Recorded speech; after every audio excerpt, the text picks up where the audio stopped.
Well, I would have to say I got a lot. Yeah. I got a lot of favorite. Khalil's one of my favorite. Denon is one of my favorite. Just Blaze is one of my favorite. Too many. Well, maybe Dr. Dre. Yeah, I heard of him. Wait, who? He's all right. Was Doctor? Who's that? Yeah, Dr. Dre. Dr. Dre. Producer is good. He's a good producer. And Ed Lover. Yeah. And Ed Lover? Yeah. Ed Lover got beats, yo. Dr. Dre and Ed Lover. Okay. The other Dr. Dre. The other Dr. Dre and Ed Lover. Oh. That's so. Dr. Dre. Oh, the producer. The Chronic. Oh, that guy. Oh. Snoop Dogg. NWA. Compton. Not ringing a bell? No, not ringing. No. I love how you back it up with the facts, sir. Yeah. You be killing it. You did your research. High five, kid. Right. Gotcha. He prepared long and hard for this one. That's right. Pause. Whoa. Yeah, Dr. Dre, obviously. Okay. It's hard, man, because so many. Help me out, man. Well, I mean, if you look at the guys you've been working with recently, I guess like Boy Wonder, one of the newer guys. Yep. you really like, Yeah, right? Boy Wonder. Yeah, Alchemist, of course. Alchemist. Emil. That's a lot. That's a lot. That's a good list, amount. yeah. That's a good list. What about the David Guettas and the Afrojacks, the EDM producers? I can respect it. Yeah. I can respect it. It's not necessarily my thing. You know what I'm saying? That I would. Whenever people like that produce from that genre send me stuff, I'm always like, look, unless you got somebody that knows hip hop drums, it will not be something that's gonna get on his radar. Like you can't even put it there. Like it's got to knock. It's got to have that snap, and those guys don't always have that ability innately to do that. So I'm always encouraging guys like that, like, yo, go work with somebody like Jake One and get some real drums in there, and maybe I can show him what it sounds like. But I can't do this. He's not going for that. Yeah, I think and shit like that, musically, it'll always be dope. But as far as connecting with me, what I connect with first is drums. You know, even when I'm making the track myself, it's the drums are the most important thing. The Monster was kind of like an EDM track originally. And we went and talked to the producer, and we were like, yo, this needs to be more like a hip hop beat. And they tweaked it and got it to a better place, and it worked. Yeah, worked big. We've got more sway in the morning. Only on Shade45. As a producer, then, let me ask you this, because you work with a lot of guys up until this point.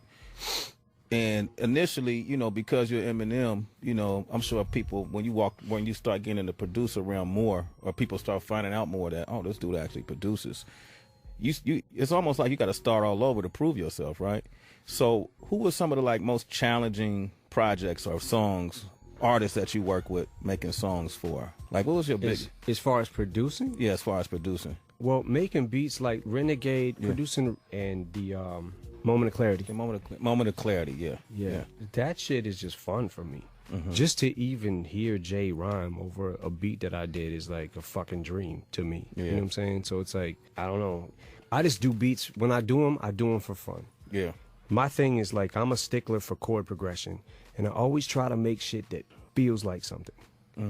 Jay is so good at, like, picking up on that, what the feel and what the mood of the beat is, and the right shit to say to that beat because it's that mood. And the way he did Moment of Clarity was like, fuck.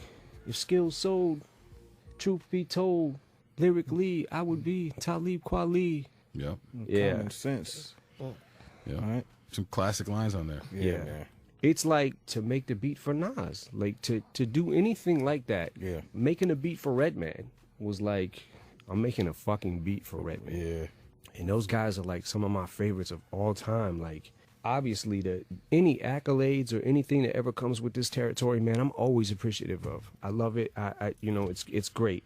Thank you. I'm honored. But at the same time, doing shit like that is hands down the best reward anything that this could have ever brought.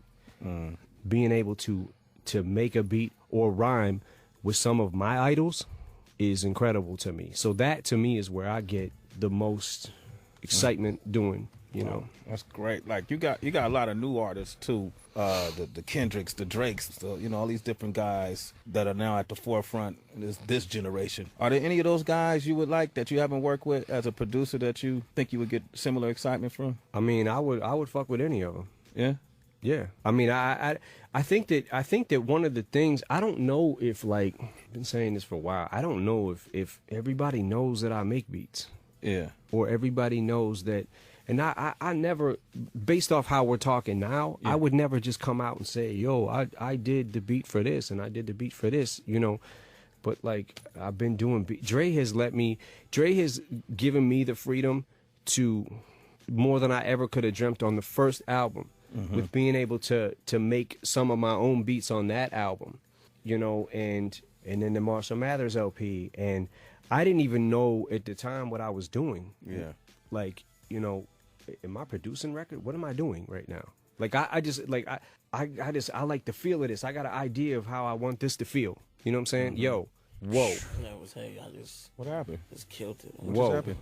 What happened? Lyrically. The way I want this to feel. Oh. Yeah. Oh.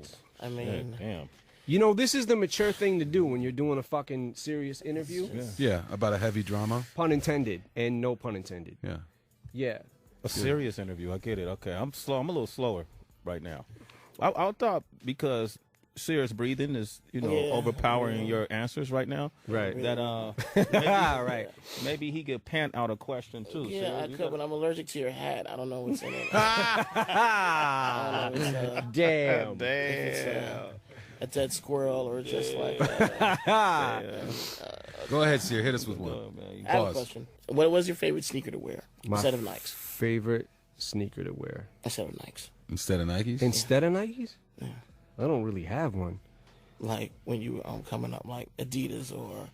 For sure, Adidas. But you don't really wear anything else. I don't really wear anything else but Nikes. You really like those British shoes? Knights. Which short shoes you wear yesterday to the premiere? You were kind of happy about those. What are those? Denon stole them from me. Oh, wow. Patent leather red 4s? First of all, I rocked the shit out of those yesterday. So, Paul, let me ask you this: you guys plan on continue to do do you have any other films that are on deck that you guys are interested in? Right now? We don't have a movie in the works right now. There is some other stuff that we've been sort of developing that we'll see if it comes to light or not. But nothing ready to announce. But I always like keeping the landscape open, right? So not just working on albums. I like to be able to work on more things with M and things that can involve music but aren't necessarily just albums. You know what I mean? It's just it keeps things interesting, and we like doing stuff that we haven't necessarily done before. Okay. I have a question. You do? Slim Shady Show. Will there be another one? The cartoon? Yes. If we do it, it would be different. It wouldn't be the same.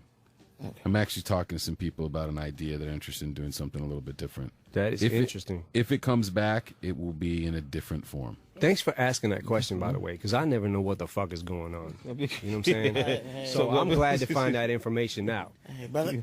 Gotcha. Hey, do y'all ever argue, you and Paul? No. What? What could we possibly have to argue about? What? I mean, what's that word? You throwing another big word at me, man. Argue. Of course we argue. Yeah. Hell yeah. Yeah. No, because I watch y'all, man. Y'all have a great understanding of each other's space. Because Paul, we were just talking in the hallway, and then walk right by, and didn't even. It's like you weren't even there. And then you saw him. I don't walk like by. him. Is that okay? Yeah. The truth is coming. Right. Okay. All right. Yeah. I'm frequently ignored. Is that, By many people. Yep. Yeah. Yeah. Soundtrack is coming out Friday on South Paul, along with the movie. These are exciting times. Yes. I had our listeners here at Shade4.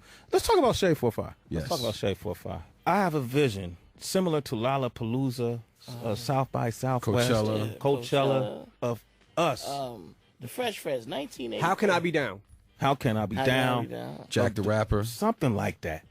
During the Shade45 Music Festival. And then we'll pull all the DJs, all on their personalities. We'll set up a couple stages. Who wouldn't want to do it? MU headline, of course, right? And, Why? Well, Shade45.